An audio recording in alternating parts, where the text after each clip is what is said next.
Okay, so let's get right into it. If you dig deep into Greek mythology, you find these two incredible, powerful female trinities. They both guard the most critical doorways of our lives. On one side, you've got the three Gorgon sisters, and on the other, the triple goddess Hecate. Now, they both stand at these thresholds, but they represent two completely different paths for the human mind. This quote, wow, it just nails it, doesn't it? It gets right to the heart of what we're talking about. Is a mind defined by the trauma that shatters it, or is it defined by the wisdom that can piece it back together, maybe even bigger than before? That's the core question we're going to unpack together. So, here's how we're going to break this all down.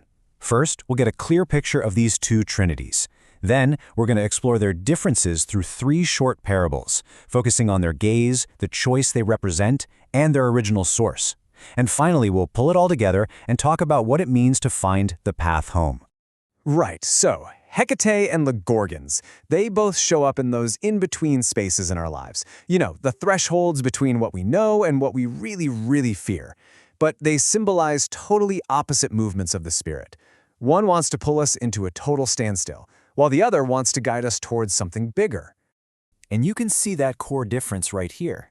Think about the Gorgons. They represent a mind that's been shattered into three pieces by one single horrible event. It's the psychology of fragmentation, of being broken. Hecate, though, she's a unified force. Her three faces see the past, the present, and the future, all at once, all integrated into one whole. So that brings us to our first parable, and this one is all about the power of sight. We're going to compare that legendary, petrifying stare of the Gorgons with the all-seeing, all-knowing gaze of the goddess Hecate. The Gorgons, they embody something called stagnant terror. And listen, this isn't just about being scared. It's a deep, psychological paralysis. It's that feeling of being completely trapped by a past you can't change and a future you can't run from. It is, by definition, a dead end. And this terror, it shows up in three forms. First, you have Steno and Euryale, the immortal sisters. They're like the endless echo of trauma, that repressed scream that just never, ever stops. Then you've got Medusa, the mortal one. She's the wounded self. She's the point of impact, where life turns into cold, dead stone. And together, they don't form a community, they form a wall. Now, contrast that with Hecate's gaze. Her three faces aren't staring out in terror, they're looking out with this deep understanding. She sees everything, all at once. The underworld of our subconscious, the earth of our day-to-day reality, and the heavens of our highest potential. It's a complete 360-degree vision.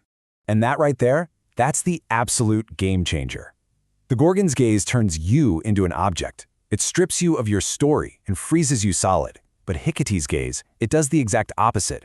It transforms you into a seer, someone who can actually perceive their own way forward. One paralyzes, the other empowers. It's that simple. Okay, so let's take that idea and see how it builds in our second parable. We're going to shift now from the inner world of the gaze to the outer world of the path, the actual places these beings call home. One is a place of paralysis, the other a place of transition. The Gorgons. They live in this cavern at the edge of the world. And psychologically, that's exactly what it is, a dead end. When you're in their cavern, there is no choice. There's no path forward, no path back. There is only one outcome, turning to stone. The story just ends there.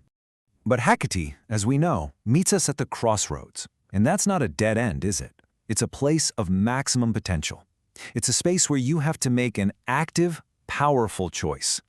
Hecate doesn't tell you which way to go, but her light, her wisdom, gives you the clarity you need to see the paths for yourself and choose the right one. This table just lays it out so perfectly. The Gorgons are like the wounded shadow self. They're so hurt that their only instinct is to freeze everything around them, to make it as dead as they feel inside. Hecate, on the other hand, is the watchful higher self, that part of us that stays awake and vigilant even when we're lost in the dark.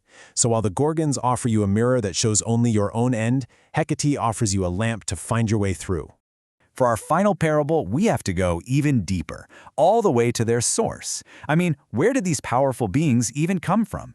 If you really want to understand their nature, you've got to look at their origins. One born from divine rage, the other from divine wisdom. Hecate's origin story is just fascinating. She's Titan-born, which means she comes from those old primal, chaotic forces of the universe. But she becomes an ally to the new Olympian gods, the forces of reason and order. She's a bridge between two worlds because she understands both the darkness and the light. The Gorgons, well, they're basically a byproduct of divine cruelty and neglect. They're a scar left behind by the petty whims of the gods, and this creates this massive difference in their relationship with darkness. For the Gorgons, it's a total surrender to the dark. For Hecate, with her dual nature, it's a conscious negotiation with it. And this leads to two completely different ways we use their power. The image of the Gorgon is for warding things off. You put it on a shield, on a doorway, to stop chaos from ever getting in. But Hecate's power, that's for guiding. You invoke her, you call on her when you're already lost in the chaos and you need help finding your way through it. So, what does this all mean for us? After all that, where does it leave us? Well, it leads us to our conclusion. Figuring out the path home and finding some kind of balance in the doorways of our own minds. At the end of the day, these two trinities aren't really enemies fighting some cosmic war. They're more like two pillars, holding up the same threshold of our consciousness.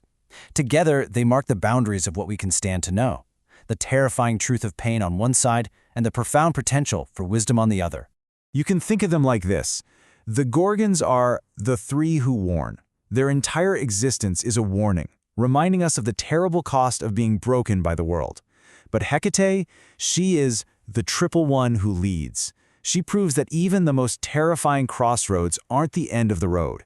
They're just passages that can be navigated and even mastered. So, the path to a balanced spirit, it seems, is a kind of two-step process. First, you have to honor the Gorgon. That means you have to respect the reality and the power of pain. You can't just wish it away. But after that, and this is the crucial part, you have to follow Hecate, to actively seek the wisdom and guidance you need to find your way home. And that leaves us with one final, very personal question. The next time you find yourself at a difficult threshold, at a crossroads in your own mind, just take a moment. Look very closely. Is it the petrifying gaze of the Gorgon that meets you? Or is it the guiding light of the goddess? Which trinity stands guard for you?